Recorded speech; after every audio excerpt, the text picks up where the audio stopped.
Wow. All right, so Dr. Umar, all right.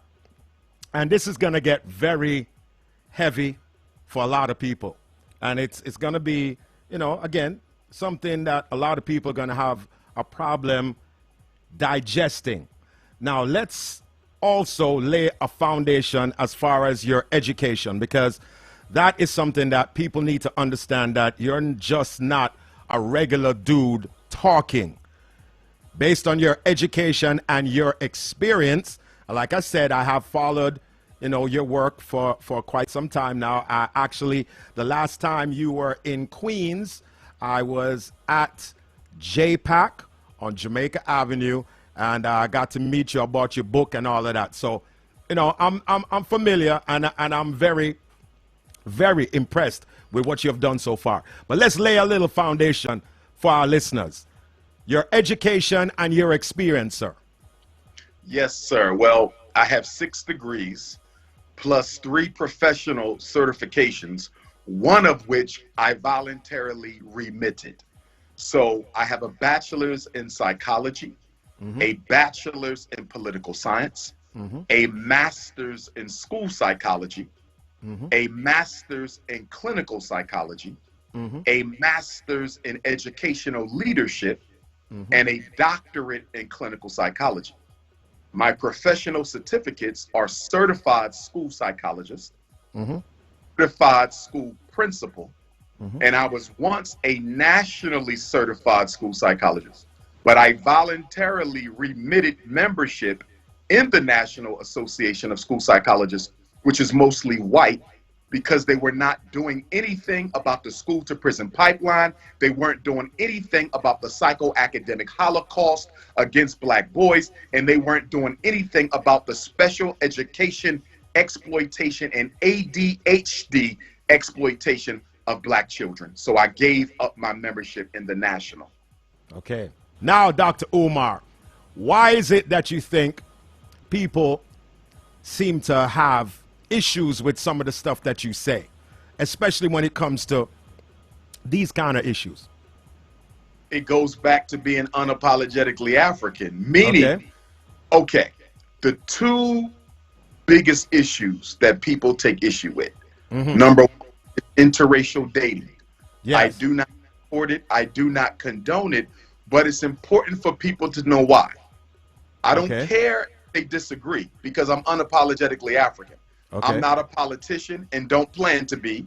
I'm not a preacher and don't plan to be. I'm a truth teller. The reason I disagree with interracial marriage is because here in the American African context, black women are the least likely to get married. Only 1 out of every 4 black women will get married in her lifetime because of the war against black men and because of black men's insatiable craving for all other women who are not black. So it is not a rejection of the white woman. It is a love and affection and a concern about the future of not only the black woman, but the stability of the black family. If you don't build family with the black woman, there are no black families. And so for me, when I see the Charles Barkleys of the world, when I see the Jalen Roses of the world, when I see the Kanye Wests of the world, when I see so many black athletes and entertainers whose body of work I respect, and then I see them running around with somebody else's daughter, a woman that it was illegal for you to be with 60 years ago.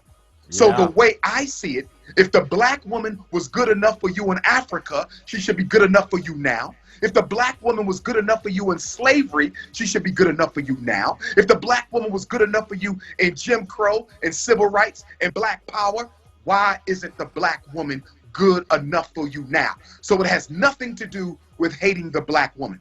I respect all humanity. I respect all humanity, but I unapologetically reserve the right to fight and champion the cause of the black woman who is not being put up on the pedestal that she is entitled to by her black man. Well said. It's kind of hard to argue with that. So I don't know why some people have a problem.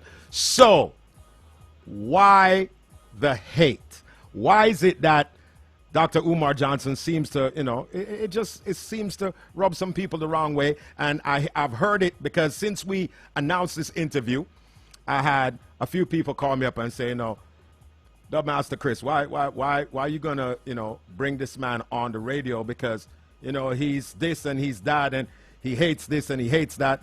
And I'm like, I haven't heard that. So why do you think some people, even though you say something positive, but some people hear the negative? The only thing I hate is oppression.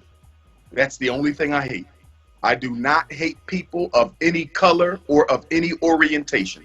And speaking of orientation, the other issue, twin issue that people take odds with me on, is related to the LBGTQRSTIVX. They take it with that because don't same-sex relationships. But here we go again, Honorable. I do not hate homosexuals. I do not hate bisexuals. I do not hate lesbians. You understand? Right. Again, black family first. If we're going to be African family first, how can I support a lifestyle that is taking more black men away from black women than they have already lost? If interracial dating is a threat to the black family, then homosexuality is a super threat to the black family. How can you freely allow the public and charter schools to teach black children about alternative sexuality when we don't have enough traditional sexuality going on? I mean, look at our homes. 67% of all black children in America, whether they come from the Caribbean, Africa, or the States, 67% are being raised by single mothers.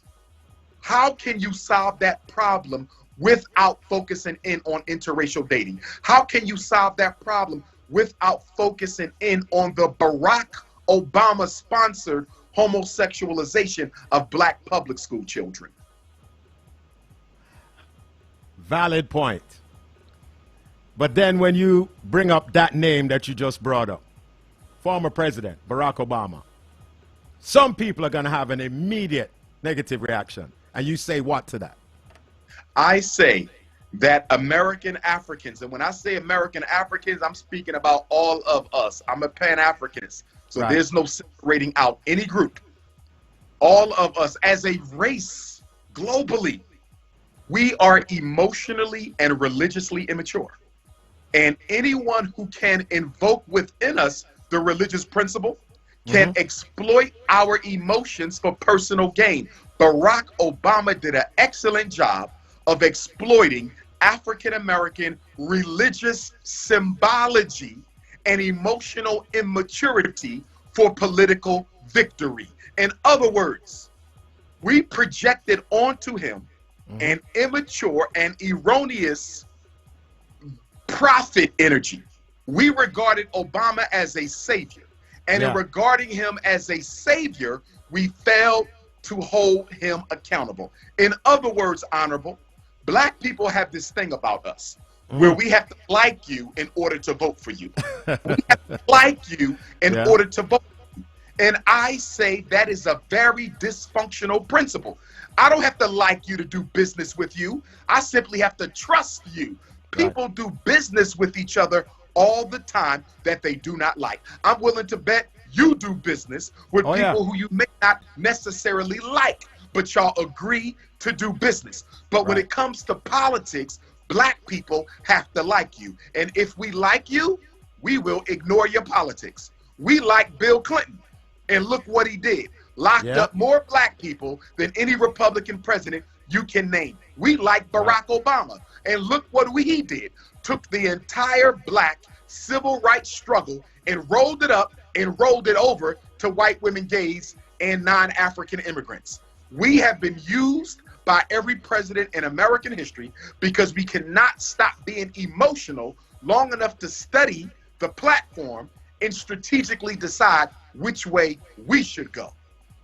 Wow. Very, very powerful point. And it's giving a lot of people a lot to think about. And I know you're hurting some heads right now because some people, they just never heard anything like this. Now, since you touch on politics, Dr. Umar Johnson, how do you feel about this upcoming presidential election, which is less than a week away? Someone once said, the definition of insanity is doing the same thing over and over again and expecting different results. We have been voting since the 1857, I believe it was, 15th Amendment. That's over 150 years of voting as a people in the United States. And every single president that has come to office has done nothing for black people except make you think they're going to do something for black people. Now, when you look at Vice President Biden's record, this man helped craft the 1994 Federal Crime Act. The Bill Clinton crime bill was largely written by Joe Biden and company. Joe Biden was against school desegregation. He was against school busing. And then you come on the other side and you have Donald Trump, who will probably go down in history as the most unapologetically racist president in American history. Donald Trump is unique. He's unique even when compared to Bush. He's unique even when compared to Nixon. He's unique when compared to any of the Southern presidents because he don't care what the public thinks about him. Right. You've never had a president who was insensitive to public opinion, but Donald Trump is. And so, in my opinion, this race right here is the most irrelevant race for black people in American history because neither candidate has a history of doing anything for black folks. See, the problem that we make is we don't understand the most important thing you do in a presidential election is not vote. The most important thing you do in a presidential election is you finance the campaign.